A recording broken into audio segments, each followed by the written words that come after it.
Today we're going to go game by game, matchup by matchup, and try to find those sneaky starts. Those players that's going to surprise us. Those jabronis we do not want to put in our lineup, but we may have to. We might have to. We might be beaten down going into the fantasy playoffs. We might have to. We might be in a deeper league. We might be playing daily fantasy football, and we got to cram a cheap guy into our lineup. Whatever your case, this is what we're doing today. We're looking at these matchups. We're trying to figure out how these games could break to where this random player could hit. Most of these players are going to bust. This isn't that type of video. This type of video is trying to find you suggestions so you can make that gamble for that one lineup that you're struggling with. So you're going to have 14, 15, 20 players to look at, and you just pick the one that resonates with you the most for this random lineup. But before we dig in, you need to click that subscribe button right now. We're helping you set your lineups in multiple different ways. So we're going over the matchups again tomorrow with the start series, looking at all the players. On top of that, we go deep on the waiver wire every week. We're helping you set your lineups. And we're here in the offseason as well, looking at practice clips, the NFL draft, rookie drafts for Dynasty. It doesn't stop. Click that button. Stop missing out. We're starting off today with our first game here. And we're looking at the Ravens and Giants. This one should be crazy. Malik Neighbors is questionable. If for some reason he's out, Darius Slayton would be an upside play. Rashod Bateman is always your gamble play with the Ravens. He's always a good gamble option when you see the Ravens on the docket. We got a 42.5 over-under. We got Drew Lock at quarterback for the Giants. We got some craziness here. And when we look at Rashod Bateman here and we look at the targets, he's getting about 4 to 5 targets per game. Most of these targets are deep downfield. We just got to bring it in or score the touchdown. We bring in that deep target, we could have a decent game. If we don't, we flatline. That's the type of wide receiver we're looking at here. But if the flatline was involved, he would be in the must-start video being talked about how you should be looking at him. You should be looking at him as a gamble every single week, especially if you're hurting in your lineups. He's that type of wide receiver. But if you don't like that option, let's go to the Chiefs and Browns here. Marquise Hollywood Brown is back practicing. He should not be playing this week. We got the Browns. Elijah Moore is always the gamble option for the Browns. I do not want to talk about him again. Let's look at JuJu Smith-Schuster here. He's getting a little bit of work in offense. He's getting enough work to fly under the radar. Everybody's going to be looking at D-Hop. Everybody's going to be looking at Xavier Worthy, Travis Kelce. But we got the Browns defense here. We got to get a little bit creative. So maybe we go through some of our progressions in some of these plays, and we go a couple targets to JuJu Smith-Schuster. Maybe we hit on a couple of those.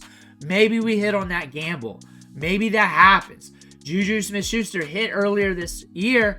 However, we've been out of lineup with an injury. We're starting to revert back. We're getting about a 50 to 55% snap share a game. Not enough to be consistent, but also enough for you to surprise us on some random weeks. If you don't like that, we're looking at the Commanders and Saints. Kendre Miller. The Saints don't have much. They don't have much left. Everybody's getting banged up. Everybody's getting hurt. They're relying on MVS to stretch the field. Alvin Kamara's getting all the touches. And Kendre Miller got 10 touches last week and a target.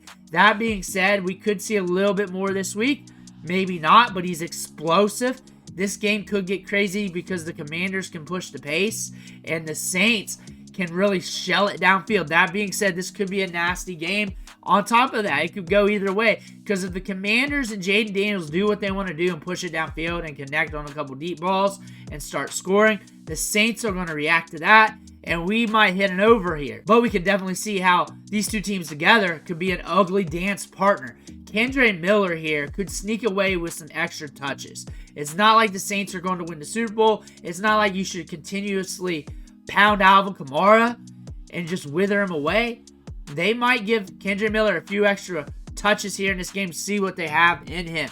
Bengals, Titans. Tony Pollard's dealing with an injury here.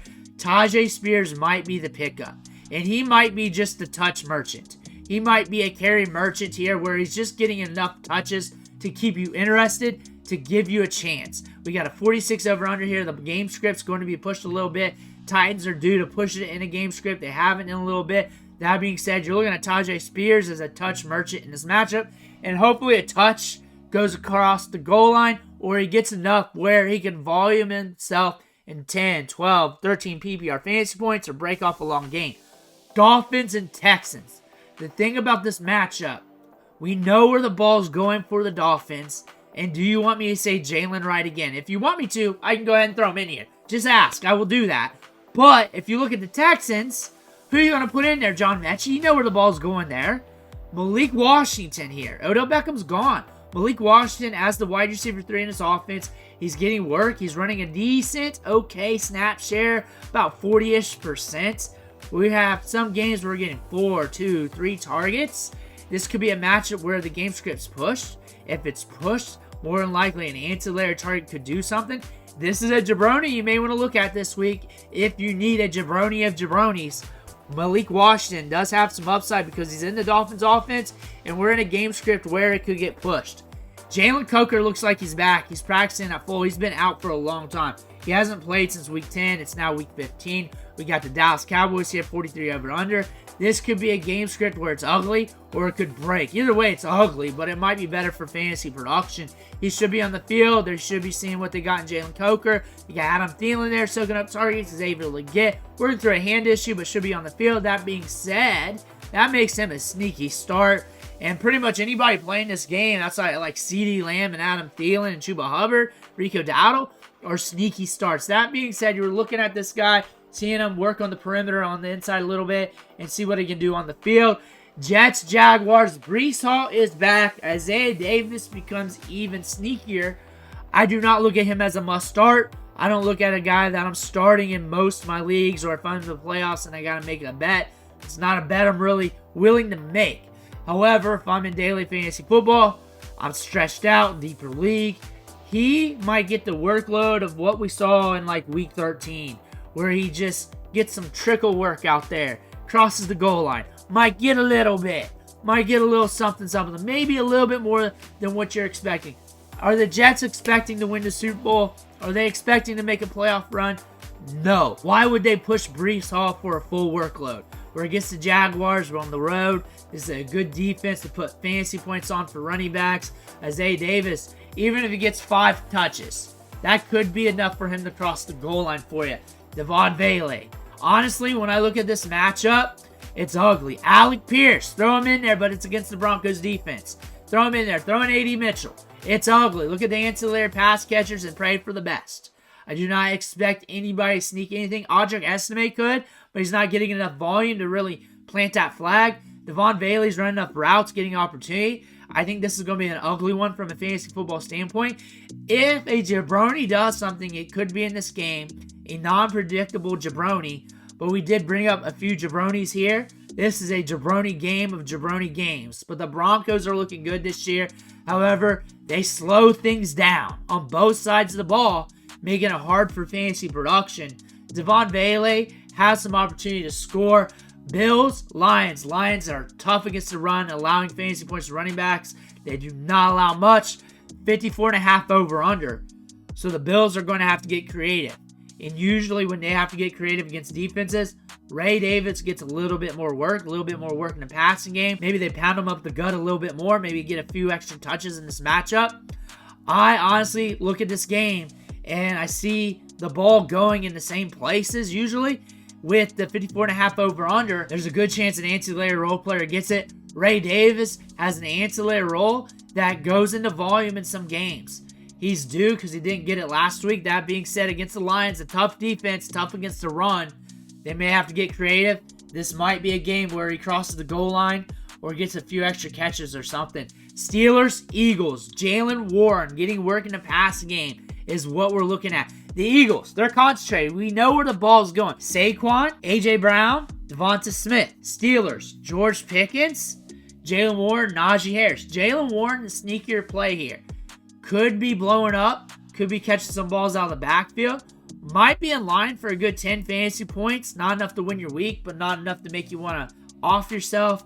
But still, Jalen Warren could explode if something breaks in front of him. Patriots, Cardinals, Kayshon Boutte. He's due to hit. Look at the targets here since week 8. 6, 6, 6, 6, 4, 6. And he's running on 90% of the routes. He's running on 90% of the snaps on average almost every game. He's getting a lot of workload. Something has to happen for Kayshon Boutte. Something has to break his way. He has to cross the goal line. He has to do something here for fantasy. 46.5 over-under. He is so due. He's so due with those numbers. If you're looking for a jabroni, maybe him. He's so due. There's no way you're running all these routes, getting all these targets, and never doing anything in fantasy. Not even 10 PPR fantasy points since week 7. It ain't happening so far, but you're getting all this work. He's due. He's due to do something somewhere down the line, or the workload stopping. Something's got to happen. It can't stay this way forever. Jalen McMillan hit last week. We said he's going to hit somewhere down the line on the road against the Chargers, running a lot of routes, getting a lot of opportunities. He's going to stick on the field, and he's going to be getting those opportunities. He's going to hit somewhere down the line again. Another big performance is coming from McMillan. I suspect it's going to be against Dallas or the Panthers. Something weird's going to happen with one of those matchups, but it could be here because of Mike Evans stretching the field, being dominant, and Jalen McMillan soaking it up underneath. Then again, we got a 45.5 over-under here. Bucks Chargers. This should be a fun one. And now we're looking at Packers Seahawks. Kenneth Walker hasn't been practicing. He might miss again. And that being said, everybody's going to look Zach Charbonnet. Kenny McIntosh could be a jabroni that could hit you up.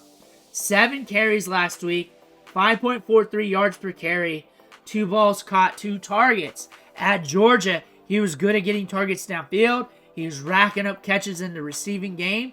In the draft, when they drafted Zach Charbonnet, they were loaded at running back with Kenneth Walker and Charbonnet. They did not need to draft another running back. Kenny McIntosh fell to him in the draft. They made that draft pick instantly. They ran away with that draft pick because this is a good running back prospect.